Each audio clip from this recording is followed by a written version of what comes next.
எல்லோரும் செய்கிறார்கள். நானும் செய்யலாமா? ஒரு வாழ்க்கை உணர்வுகளின் குரல்.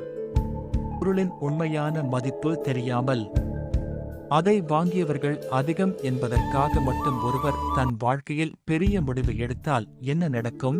அரவிந்த் ஒரு நாள் கைபேசி வாங்க கடைக்குச் சென்றான். அவனுக்கு 2 மாடல்கள் பிடித்திருந்தன. ஒன்று அவனுடைய தேவைக்கு சரியாக இருந்தது, மற்றொன்று மிகவும் விலை உயர்ந்தது. அப்போது கடைக்குள் இருந்த பலரும் ஒரே மாடலை வாங்கிக் கொண்டிருந்தார்கள்.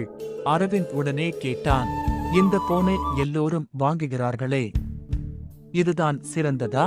விற்பனையாளர் சிரித்தபடி சொன்னார், எல்லோரும் வாங்குகிறார்கள் என்பதற்காக அது உங்களுக்கு சரியாக இருக்கும் என்று அர்த்தமில்லையோ? ஆனால் வெளியே வந்த அரவிந்தின் நண்பன் சொன்னான், எல்லாரும் வாங்குறாங்க, நீ மட்டும் ஏன் வேற மாதிரி யோசிக்கிற? அந்த ஒரு வார்த்தை போதும். அரவிந்த் தனக்கு உண்மையில் தேவையில்லாத அந்த விலை உயர்ந்த போனை வாங்கிவிட்டான். சில மாதங்களுக்கு பிறகு அதை சரியாக பயன்படுத்தக் கூட முடியாமல் தவணை கட்டிக் கொண்டிருந்தான். அப்போது அவன் நண்பனிடம் சொன்னான், நான் அந்த போனை வாங்கியதற்கு காரணம் எனக்கு அது தேவைப்பட்டதால்ல, எல்லோரும் அதை தேர்வு செய்ததால்.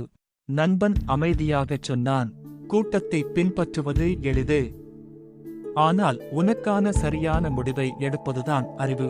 அன்றுதான் அரவிந்துக்கு புரிந்தது, பலர் ஒரே பாதையில் செல்கிறார்கள் என்பதற்காக அந்த பாதை நமக்கும் சரியானதாக இருக்க வேண்டிய அவசியமில்லை.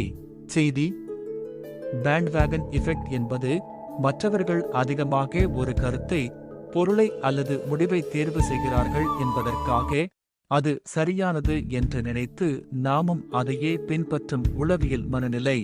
எல்லோரும் செய்கிறார்கள் என்பது ஒரு காரணமாக இருக்கலாம், ஆனால் அது சரியான காரணம் அல்ல. கூட்டத்தை பின்பற்றுவதற்கு முன் ஒரு நிமிடம் நின்று கேளுங்கள், இது உண்மையில் எனக்கு தேவையா? ஏனெனில் கூட்டம் செல்லும் பாதை வெற்றிக்கான பாதையாக இருக்கலாம், ஆனால் அது உங்கள் பாதை என்று உறுதி இல்லை. இதே மாதிரி வாழ்க்கை உண்மைகள் பிடிச்சிருந்தா ஃபாலோ பண்ணுங்க. நன்றி.